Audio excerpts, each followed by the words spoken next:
तो अब हम डिस्कस करेंगे question number 2 from the chapter hydrocarbons. और इस क्वेश्चन में जैसे कि आप देख सकते हो आपको IUPAC नॉमेनक्लेचर कुछ ऑर्गेनिक कंपाउंड्स हमें गिवन है, जिनके लिए आपको IUPAC नॉमेनक्लेचर उनका क्या होगा एग्जैक्टली वो आपको बताना है।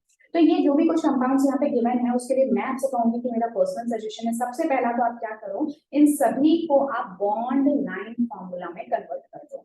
बॉन्ड लाइन फॉर्मूला में कन्वर्ट करने से फायदा क्या होगा, आपने देखा होगा, और अदरवाइज मैं भी जब चैप्टर समरी आपको बताऊंगी तो वहां पे आपको डिफरेंट तरह के रिप्रेजेंटेशंस बताऊंगी जिससे कि आप ऑर्गेनिक कंपाउंड को रिप्रेजेंट कर सकते हो।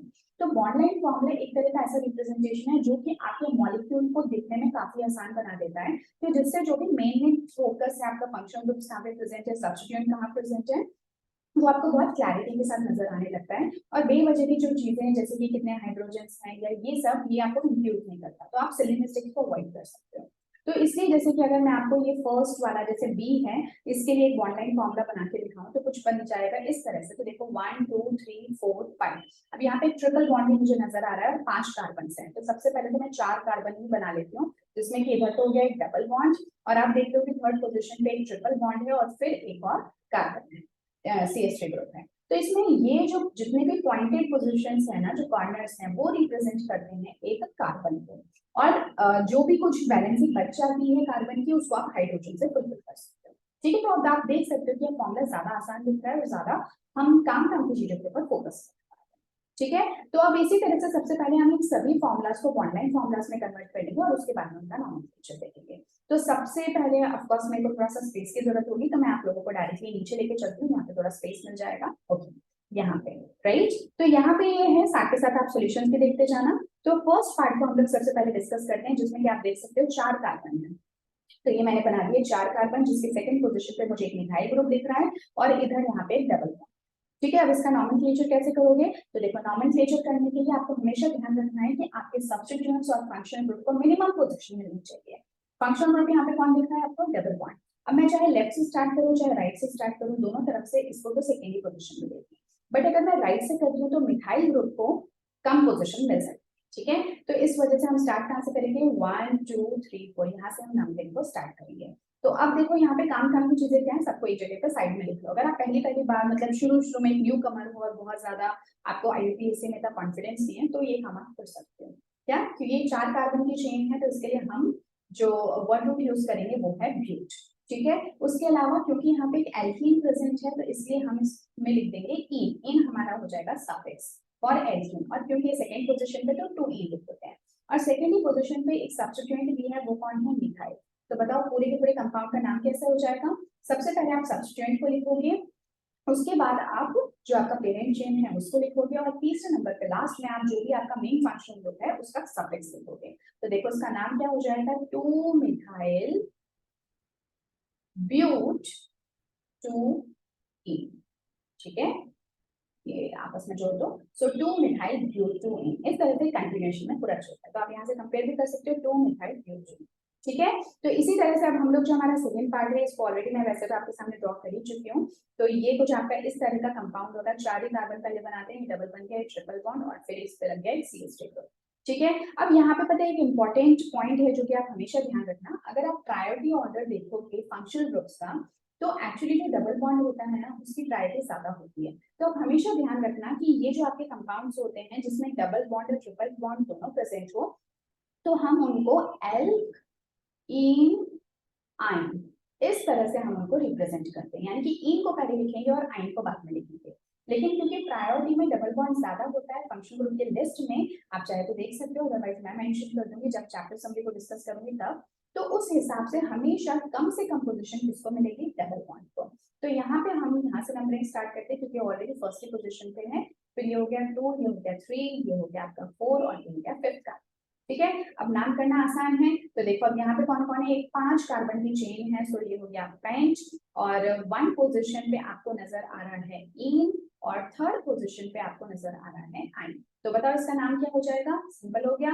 सबसे पहले आप किसको लिखोगे, जो कि मैंने कहा कि आपका जो मेन फंक्शनल ग्रुप जैसे इसको एल्कीन आइन के फॉर्म में आप शो करते हो, तो इन को पहले लिखोगे और आइन को लास्ट में लिखोगे, ये रूल्स हैं। तो आइन जो है इसको तीसरे नंबर पे लिखोगे, इन को सेकेंड नंबर पे लिखोगे, और जो पेंट है ये आपका जो है फर्स्ट नंबर पे। ठीक है, आप 1 इन पेंट 3 आइन करके भी लिख सकते हो, उसमें भी कोई प्रॉब्लम नहीं है। अदरवाइज आप इसको पेंट 2 इन 3 आइन ऐसे करके भी लिख सकते हो। ठीक है, तो ये दोनों इसके करेक्ट नाम है, आप यहाँ से मैच कर लो। अब नेक्स्ट आती है हमारी नेक्स्ट वाली जो नेक्स्ट कंपाउंड है, ये क्या होता है, ये बहुत ही फेमस कंपाउंड है ऑर्गेनिक केमिस्ट्री में।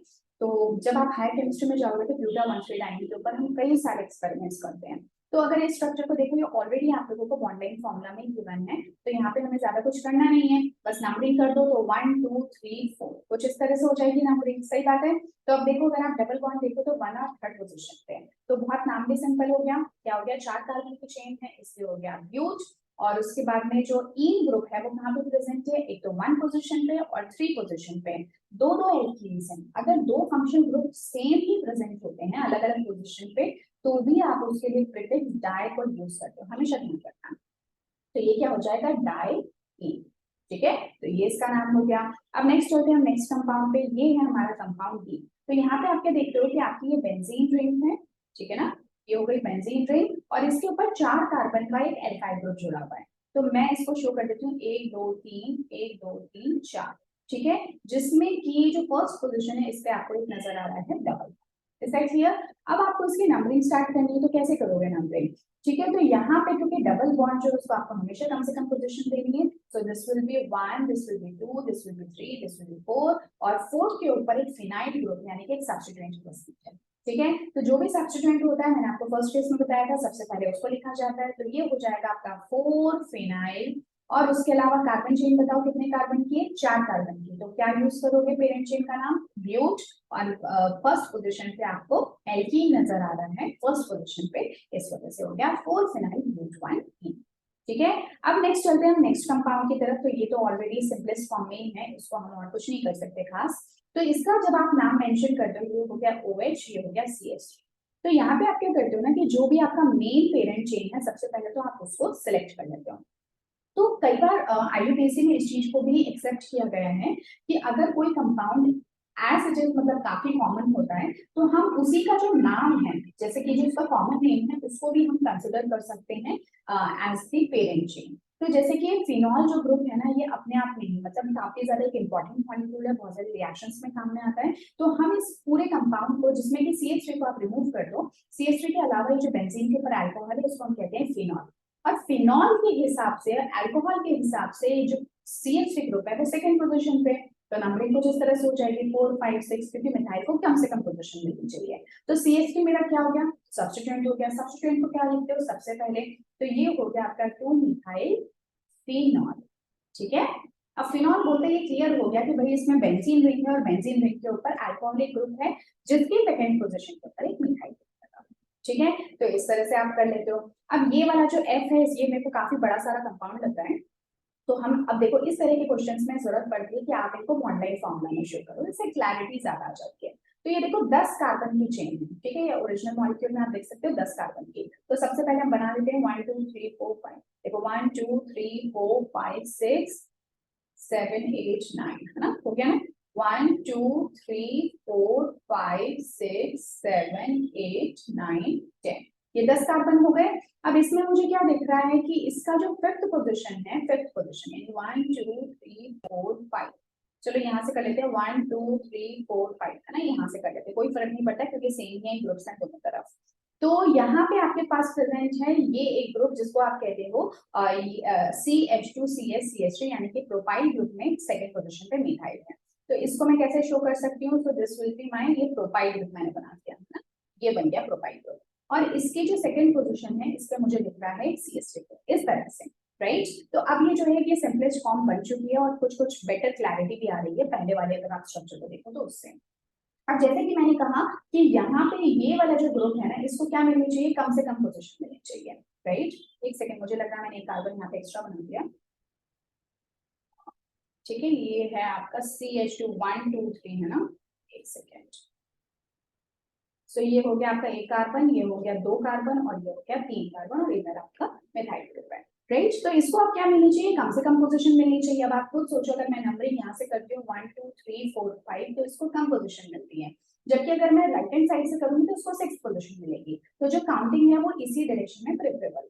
सो 6 7 8 9 10। तो फिफ्थ पोजीशन पे आपका कौन सा ग्रुप आ गया, वो आ गया। अब देखो इसकी नेमिंग करनी है, तो इसकी नेमिंग कैसे करोगे, तो पहली बात आप हमेशा ध्यान रखना कि अगर कोई भी आपके पास एल्केन है, लेट्स से कि मैं CH4 की बात करती हूँ, अगर आप उसमें से एक हाइड्रोजन को रिमूव कर देते हो, एक हाइड्रोजन हटा देते हो, तो वो क्या बन जाता है, CH3। तो इसको हम कहते थे मीथेन। अब एक हाइड्रोजन हटने के बाद में, क्योंकि अभी किसी और के साथ में बॉन्ड कर सकता है, किसी फंक्शनल ग्रुप के साथ, किसी और कार्बन चेन के साथ, तो अब हम इसको कहते हैं मिथाइल। ठीक है, ये इसका नॉमेनक्लेचर है। एन से क्या बन गया, आइल बन गया, जैसे ही हमने एक हाइड्रोजन को रिमूव किया।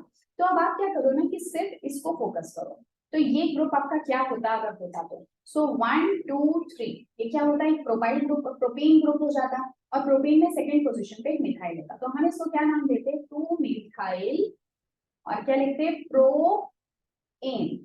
लेकिन अब क्यों, क्योंकि इसमें एक हाइड्रोजन कम है, तभी तो जाके ये इस कार्बन से जाके जुड़ा होगा, तो इसका मतलब एक हाइड्रोजन तो यहाँ पे कम होगा, तो हम एन लिखने की बजाय क्या लिख देंगे यहाँ पे, अब हम लिख देंगे आई। ठीक है, तो ये जो ग्रुप है ये बन गया 2 मिथाइल प्रोपाइल। और ये क्या है, ये एक सब्स्टिट्यूएंट। ठीक है, और सब्स्टिट्यूएंट को आप कहाँ लिखते हो, सबसे पहले, तो अब देखो नाम जो है वो सिंपल हो गया, तो ये बन गया आपका 2 मिथाइल प्रोपाइल। ठीक है, ये तो हो गया आपका सब्स्टिट्यूएंट। ये सब्स्टिट्यूएंट कौन सी पोजीशन पे, फिफ्थ पोजीशन पे, तो फिफ्थ पोजीशन लिख दो। और पूरी की पूरी चेन जो है वो 10 कार्बन की है, तो 10 कार्बन के लिए जो आप वर्ड यूज करते हो वो है डेक, और क्योंकि एल्केन चेन है इसलिए हो गया डेक। ठीक है, तो ये नाम आपको मिल जाएगा, आप यहाँ से भी मैच कर सकते हो। इसी तरह से एक कंपाउंड हमारा और बचता है जो कि काफी लेंथी दिख रहा है, तो देखो यहाँ पे भी 10 कार्बन की चेन है, 1 2 3 4 5 6 7 8 9 10। ठीक है, हो गया। ठीक है, ये इस तरह से ढंग से बना देती हूँ।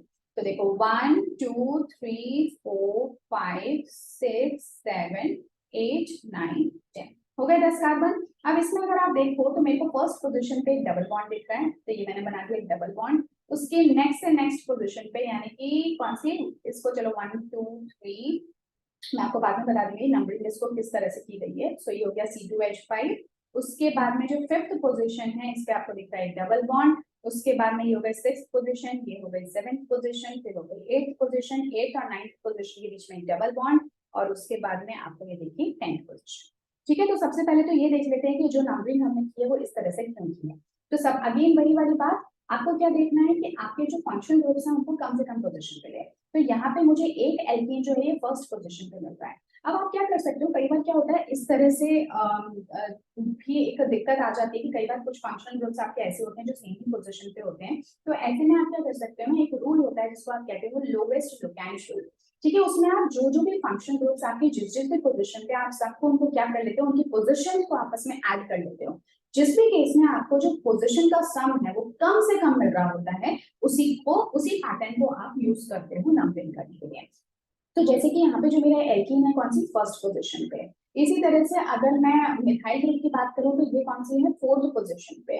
अगर मैं इस एल्कीन की बात करूं तो ये है फिफ्थ पोजीशन पे, और अगर उस एल्कीन की बात करूं तो वो है एट्थ पोजीशन पे। तो ये कितना हो गया आपका, सो दिस इज 4 and 5 हो गया 9 9 and 8 17 17 और 18। ठीक है, तो इसका सम कितना आ रहा है, 18 आ रहा है।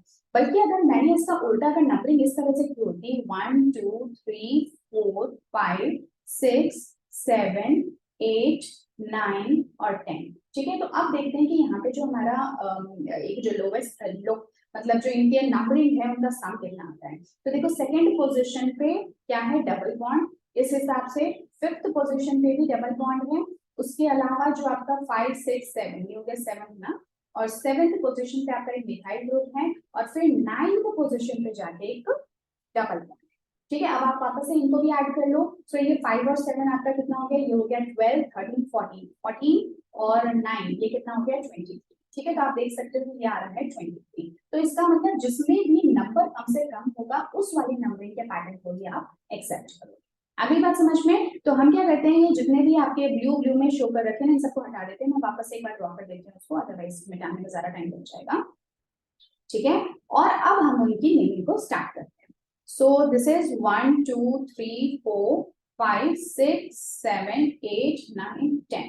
ठीक है, अब देखो यहाँ पे इधर एक डबल बॉन्ड था, तो ये हो गया 1 2 3 और फोर्थ पोजीशन पे एक इथाइल ग्रुप मुझे नजर आ रहा है, ये हो गई फोर्थ पोजीशन, ये हो गया फिफ्थ पोजीशन जिसपे डबल बॉन्ड है, ये हो गया 6, ये हो गया 7, ये हो गया 8 जिसपे कि क्या है, फिर से एक डबल बॉन्ड है, so this is double bond, फिर ये हो गया 9 और फिर हो गया 10। ठीक है, अब आप इसका नेमिंग कैसे करोगे? सो नेमिंग जो है बहुत ही सिंपल है। किस तरह से हम करेंगे कि यहाँ पे सबसे पहले तीन तो मुझे एल्कीन ग्रुप्स नजर आ रहे हैं, तो उनको हम साइड में लिख लेते हैं एक जगह पे।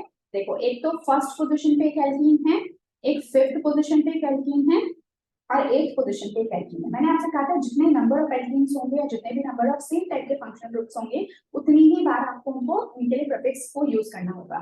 तो ये क्या हो जाएगा, ट्राई इन। ठीक है, और फोर्थ पोजीशन पे मुझे एक इथाइल ग्रुप नजर आ रहा है और जो बाकी चेन है वो एक कार्बन चेन है जो कि 10 यानी कि डेक यूज करोगे तो ये डेक हो गया, लेकिन ये एन नहीं है क्योंकि यहाँ पे आप एल्कीन प्रेजेंट है। ठीक है, इसलिए आप इसको एन करने की गलती मत करना।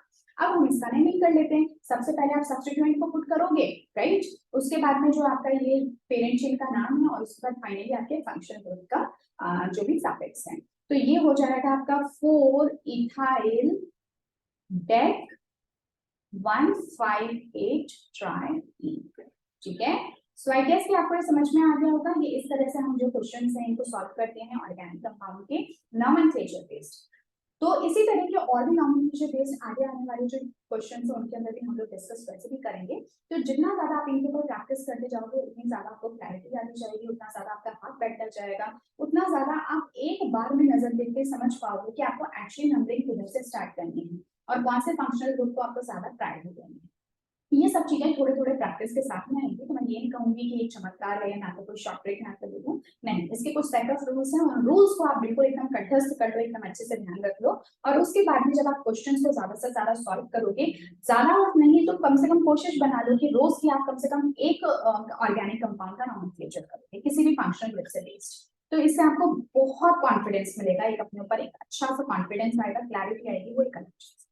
ठीक है, तो ये था हमारा क्वेश्चन। तो this was question number 2। I know कि वीडियो बहुत लेंथी हो चुका है तो इसलिए मैं इसे ज्यादा नहीं खींचना चाहती। अब नेक्स्ट क्लास में मिलेंगे हम क्वेश्चन नंबर 3 के साथ में, जहाँ पे कि हम कुछ और टॉपिक्स जो कि इस चैप्टर से रिलेटेड है उनको डिटेल में डिस्कस करेंगे इसी तरह से। ठीक है, तो चलते हैं मिलते हैं अपनी नेक्स्ट क्लास में। सो आई गेस कि आपको सब समझ में आ रहा होगा। अगर समझ में आ रहा है तो आप चैनल को सब्सक्राइब कर सकते हैं, शेयर कर सकते हैं अपने दोस्तों के साथ में, ताकि ज्यादा से ज्यादा ये चैनल ग्रो हो। और अगर चैनल ग्रो होगा तो ये फ्री एजुकेशन हर उस बच्चे तक पहुंचेगी जिसको भी इसकी नीड है। ठीक है, सो बस यहीं पे मैं एंड करती हूँ सेशन को। Bye, take care.